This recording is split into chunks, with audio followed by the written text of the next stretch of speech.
That moment when you realize your entire career just got flushed down the toilet?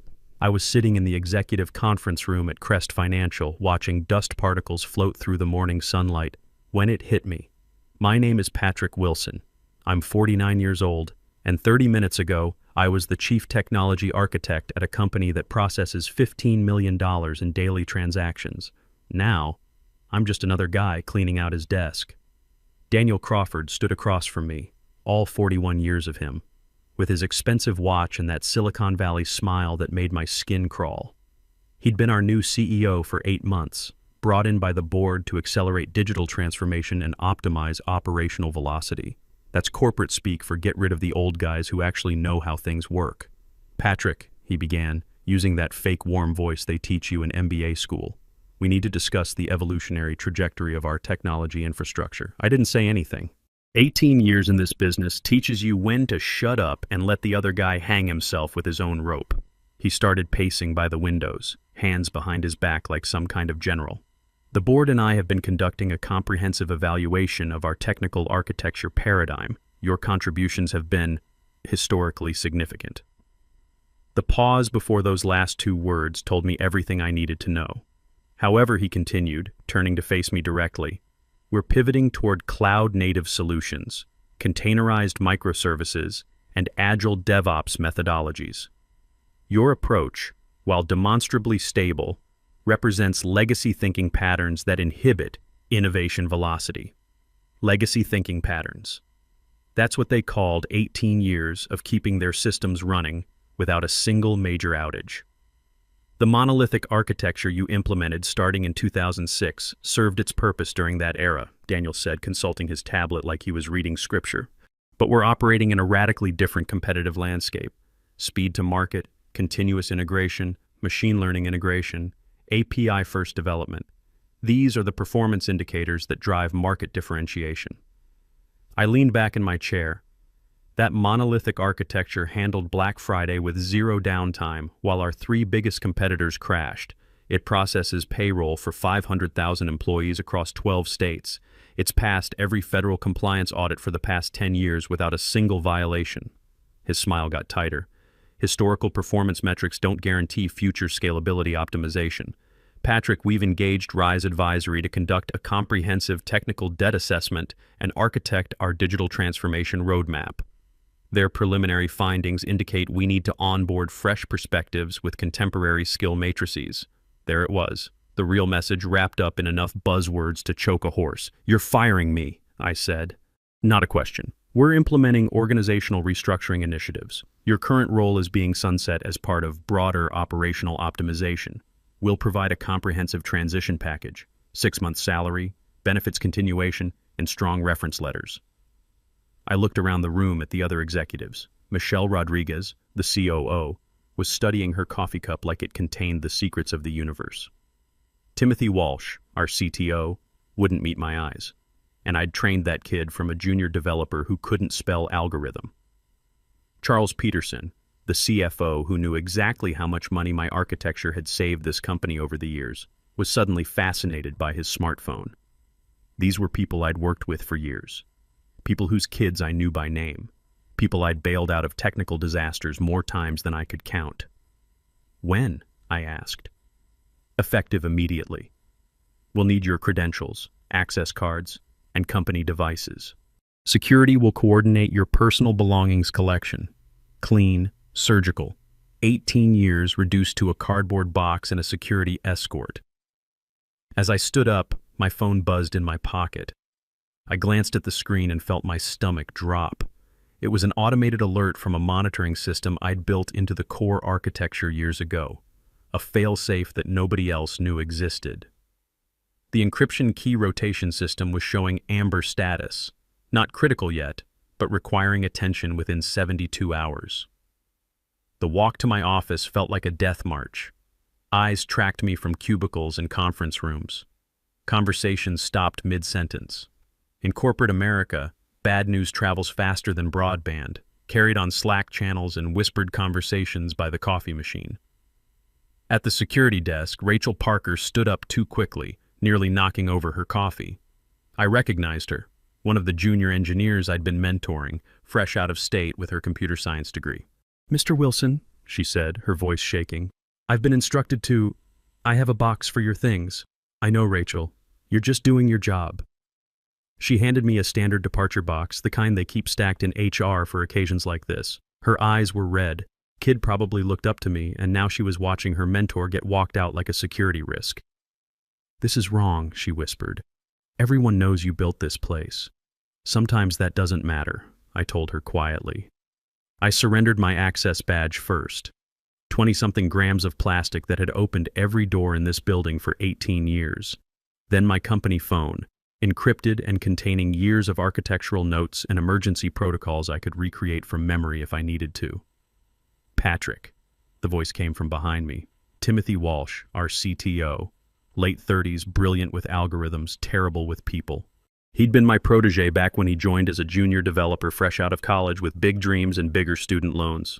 I just heard about the restructuring. Daniel didn't consult me on this decision matrix. I would have advocated for alternative solutions." "Would you have?" I asked, keeping my tone neutral. He hesitated, and that hesitation told me everything. In corporate America, silence equals consent. The board positioned it as a strategic imperative. But Patrick, who's going to manage the core payment processing, the encryption protocols, the failover systems, the compliance frameworks? "That," I said quietly, "is no longer my operational responsibility. You endorsed this restructuring by remaining silent." The drive home took 35 minutes through downtown traffic, 35 minutes to process 18 years of loyalty getting tossed in the corporate dumpster. By the time I pulled into our driveway, I'd made peace with one thing. They'd just made the biggest mistake in Crest Financial's history. They just didn't know it yet. Linda was in the kitchen making dinner when I walked through the front door at 6:15 p.m., still in her scrubs from her nursing shift at Regional Medical Center. After 23 years of marriage, she could read my face like a medical chart. She took one look at me and set down her spoon. "They let you go," she said. "Not a question. Restructuring." My role was eliminated. She wrapped her arms around me, and for a minute I just stood there in our kitchen, smelling the pot roast she'd started in the slow cooker that morning, feeling the weight of 18 years crashing down on my shoulders. "What's our financial situation?" Linda asked. This is why I married this woman. No drama, no blame, just straight to the practical questions that mattered. 6 months severance, benefits continuation. I already have a lead on something else. I pulled back to look at her. "How much do we have in savings?" "About $47,000. Between Brian's tuition next semester and Jennifer's pre-med expenses." She didn't need to finish. We both knew the math. Brian chose that moment to walk in from his computer science study group, backpack slung over his shoulder. At 21, he looked more like Linda than me, but he had my stubborn streak. "Hey, Dad, you're home early. Everything okay?" Linda and I exchanged glances. "Sit down, son." When I explained what happened, Brian's reaction surprised me. Instead of panic, he got angry. "That's garbage, Dad. You built their entire system. Everyone in my networking class knows about the Crest architecture. Professor Martinez uses it as an example of proper security implementation. Your professor talks about my work? All the time. He calls it the gold standard for financial processing security. Says most companies could learn from whoever designed it." Brian shook his head. "They have no idea what they just did, do they?" Before I could answer, Jennifer burst through the front door, still in her scrubs from her hospital volunteer work. At 19, she was already thinking like a doctor, analytical, systematic, direct. "Why does everyone look like someone died?" she asked, dropping her bag by the door. We explained the situation again. Jennifer listened without interrupting, then asked the question that cut right to the heart of it. "Dad, what happens to their system without you?" "They'll figure it out. They have smart people." "But do they have people who understand your system?" That was the million-dollar question, wasn't it? My phone rang at 8:30 p.m. while we were finishing dinner. George Thompson from Fortress Financial Systems, right on schedule. "Mr. Wilson, I heard about the organizational changes at Crest. I want to discuss an opportunity." I stepped into my home office while the family cleaned up. George outlined their situation. Rapid growth, scaling problems, infrastructure buckling under increased load. They needed someone who understood that stability wasn't the enemy of innovation. "What's your timeline?" I asked. We'd like you to start as soon as possible. Chief Technology Advisor position, $180,000 base, equity participation, complete technical authority over infrastructure decisions. It was a good offer. Better than good. I'll need to think about it. Of course. But Patrick, I want you to know, we've been watching your work at Crest for years. What you built there is exactly what we need here. Proven, secure, scalable architecture. After we hung up, I sat in my office thinking about 18 years of late nights, weekend deployments, crisis management, all those times I'd missed family dinners because some system was throwing alerts, all those vacations interrupted by emergency calls. Linda appeared in the doorway with 2 cups of coffee. Good news? Potentially. Fortress Financial wants me as Chief Technology Advisor. Better pay, better respect. Then why do you look conflicted?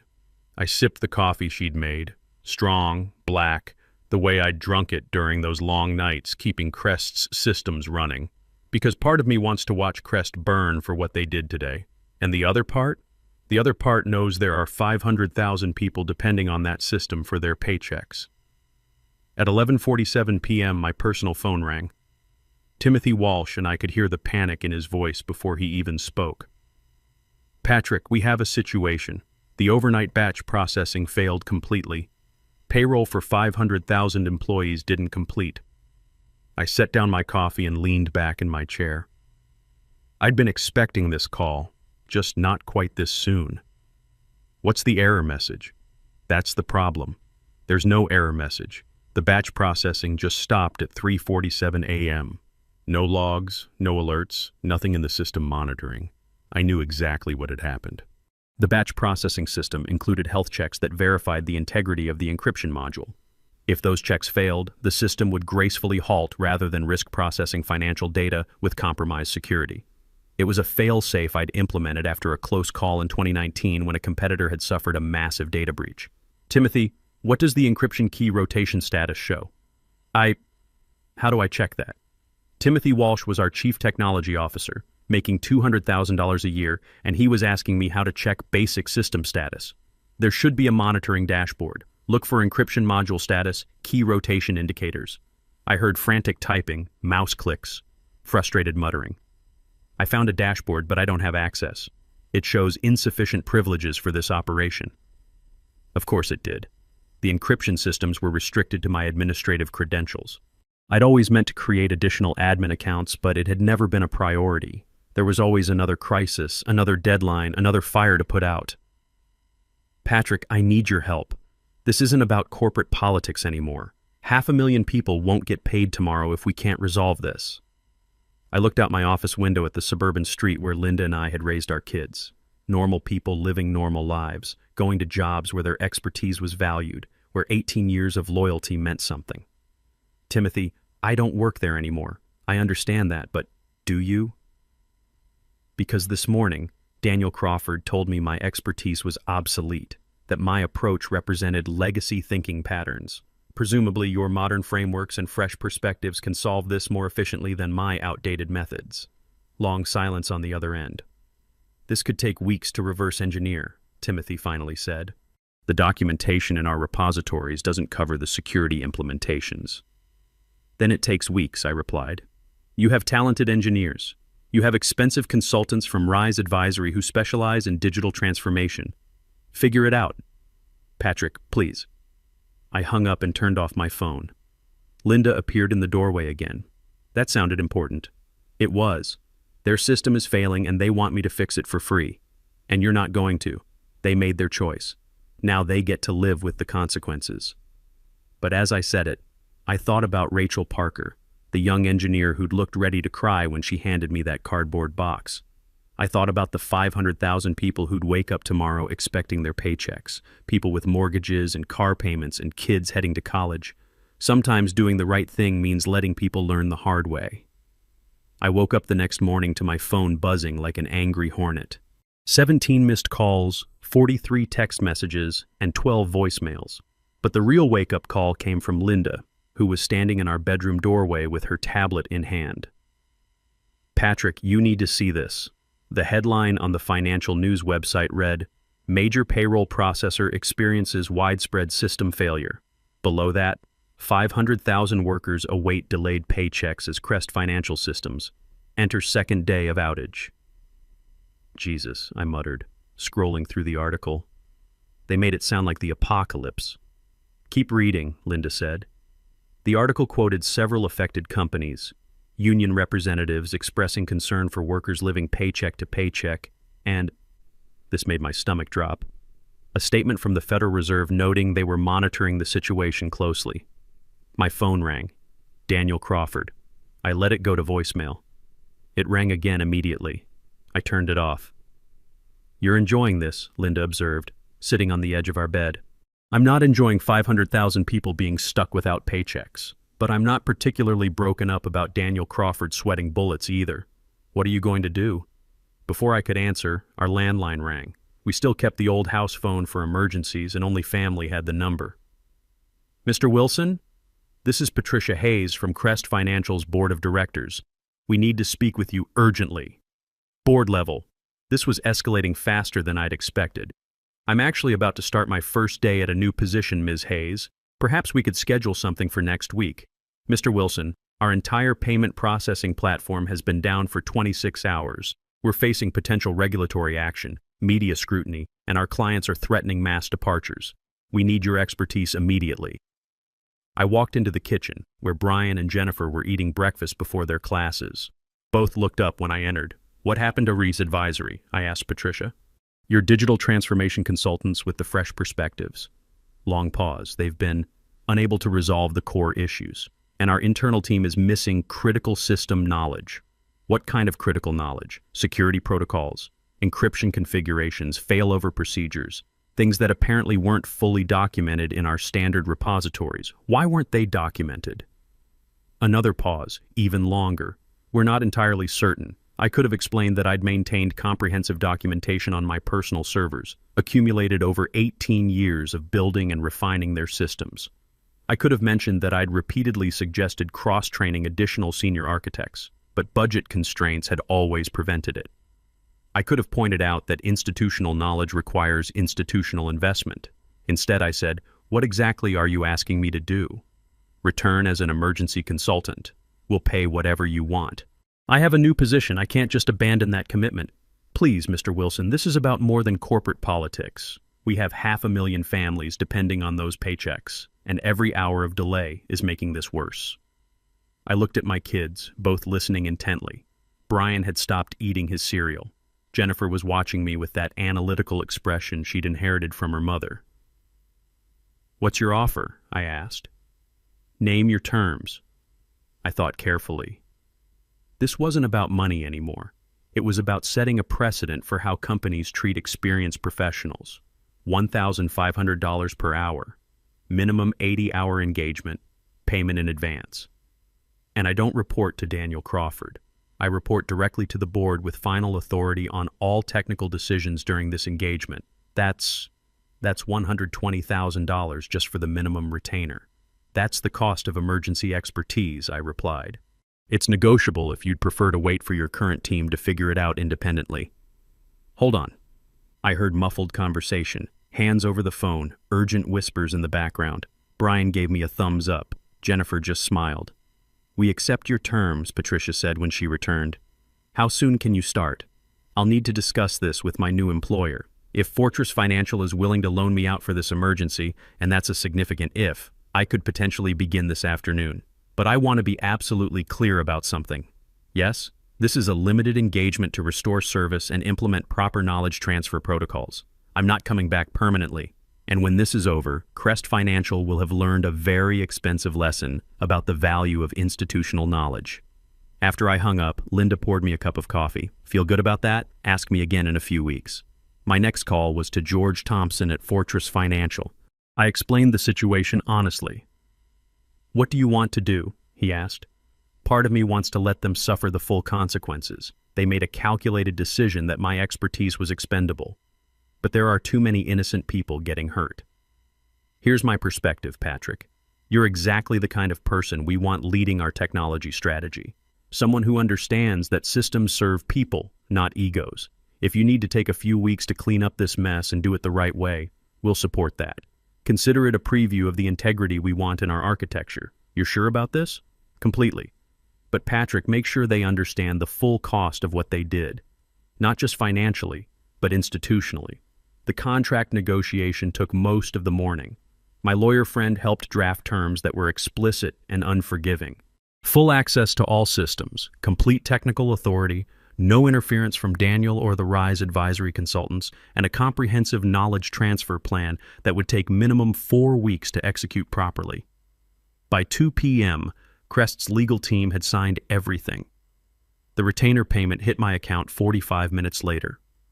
At 4 p.m., I drove back to the office I'd been escorted out of just 30 hours earlier. The building looked the same but felt different. There was desperation in the air, a tension that hummed through the fluorescent lights and empty corridors. Rachel Parker met me at the security desk, her eyes red from crying or exhaustion or both.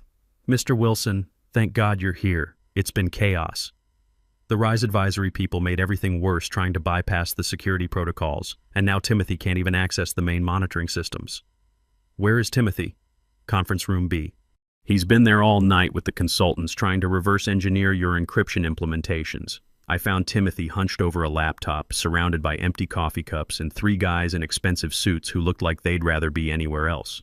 These would be the RISE advisory consultants, the fresh perspectives who were going to modernize everything. "Everyone stop what you're doing," I said, not loudly, but with unmistakable authority.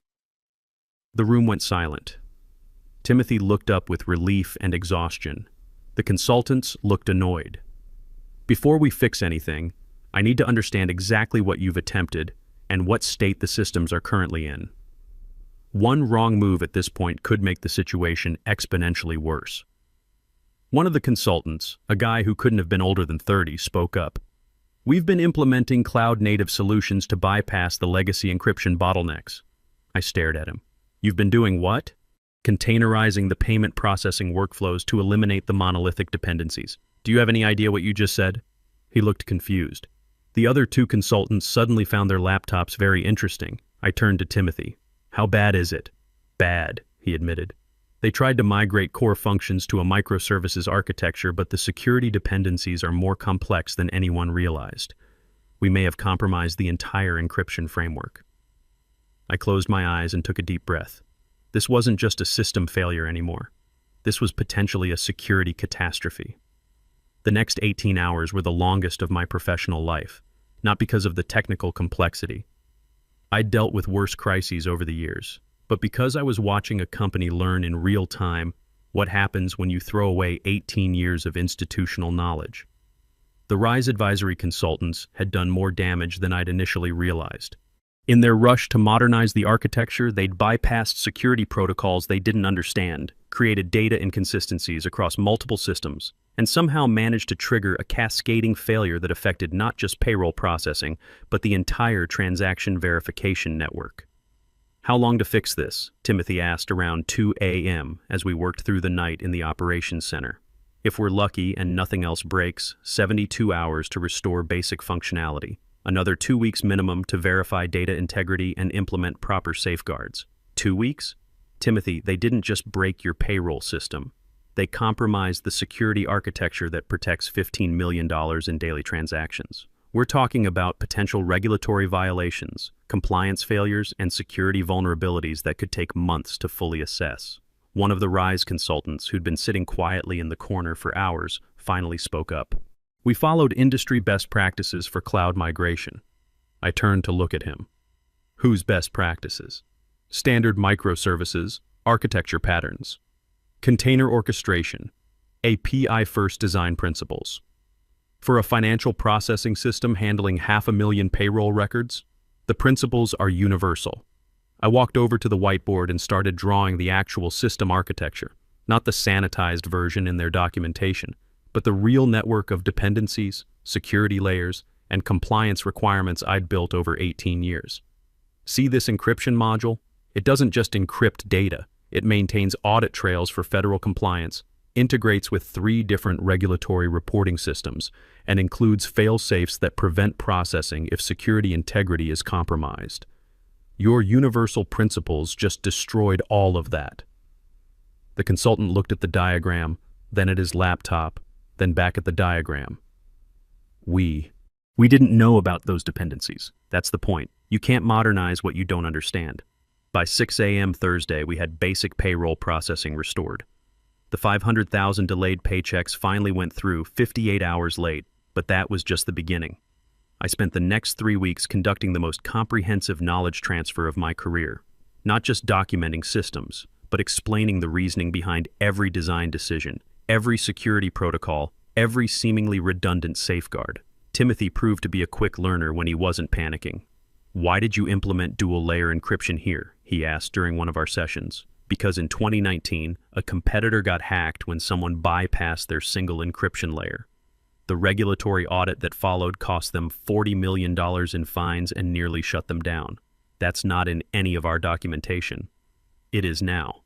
Rachel Parker sat in on most of these sessions, taking detailed notes, asking intelligent questions. She reminded me why I'd gotten into this field in the first place.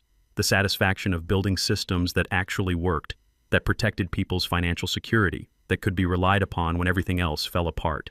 During the third week, Patricia Hayes requested a meeting. I found her in the executive conference room where this whole mess had started.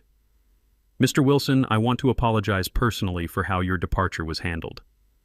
"Apology noted," I said, sitting down across from her. "The board has asked me to extend a formal offer for you to return permanently. Chief Technology Officer reporting directly to the board, complete authority over technical decisions." I almost laughed. What happened to Daniel's digital transformation vision? Mr. Crawford submitted his resignation yesterday. He felt it was in the company's best interests, and the Rise Advisory contract? Terminated.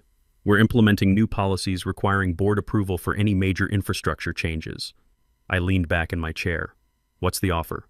$220,000 base salary, equity participation, and a formal commitment that your position can only be eliminated with unanimous board approval. It was a good offer, more than good. But I'd already made my decision weeks ago. I appreciate the offer, but I've accepted the position at Fortress Financial. I start Monday as their Chief Technology Advisor. They can't possibly match what we're offering. It's not about the money, Patricia. It's about working somewhere that values expertise before they need to be rescued by it. The final invoice came to $187,000, 124 hours at $1,500 per hour, plus the original retainer. The most expensive lesson in institutional knowledge that Crest Financial would ever receive. On my last day, Rachel Parker stopped by my temporary office. "Mr. Wilson, I wanted to thank you. Not just for saving our jobs, but for teaching me what real engineering looks like. What are you going to do now? Stay here for another year or two, learn everything I can from Timothy, then probably look for something else?" After watching this whole mess, I understand now that companies either value experience or they learn to value it the hard way. Smart kid. She'd go far. I drove home that Friday afternoon thinking about the past month. Linda was waiting in the kitchen with a bottle of wine and takeout from our favorite Italian place. "How does it feel to be officially done with Crest?" she asked. "Good. Strange, but good. Brian called today. He's been telling everyone in his computer science program about his dad who brought down a corporation just by walking away. I didn't bring them down. I just stopped holding them up. Same difference. Monday morning at Fortress Financial felt like starting over at 49. New office, new team, new challenges. But for the first time in years, I was working somewhere that understood the difference between innovation and disruption, between progress and just changing things for the sake of change. George Thompson stopped by my office around 10 a.m. "How's the first day going?" "Good. Your infrastructure has some interesting challenges. That's why we hired you. Build us something that lasts." 6 months later, I got a LinkedIn message from Timothy Walsh. Crest Financial had suffered another major outage. Different system this time, but similar root cause. Inadequate knowledge transfer, rushed modernization, consulting firm that promised more than they could deliver. I didn't respond to the message. Some lessons you can only learn once. These days, when people ask me about what happened at Crest Financial, I tell them the truth. I didn't destroy their systems. I just stopped fixing them for free. There's a difference between revenge and consequences. 18 years taught me that expertise isn't obsolete. It's just quiet until you need it. And when you need it, you'd better hope it's still willing to answer the phone. The best part? Brian graduates next month with his computer science degree. He's already got 3 job offers, and every company that interviews him knows exactly who his father is. Turns out there are worse things than being known as the guy who proved that experience matters. Linda still laughs about it sometimes. "You know what the funniest part is?" she said last weekend. "They could have just treated you with respect and kept you forever. Instead, they paid $187,000 to learn what that respect was worth." Sometimes the best revenge is just letting people learn from their own mistakes, especially when those mistakes cost 6 figures and make national news. Here's what I learned after 49 years on this planet. Experience looks expensive until you try to replace it. And institutional knowledge isn't just what you know, it's knowing why it matters. Here's what I learned after 18 years in corporate America. They'll call your experience outdated right up until the moment they desperately need it. And by then, it's going to cost them a hell of a lot more than the respect they should have shown you in the first place.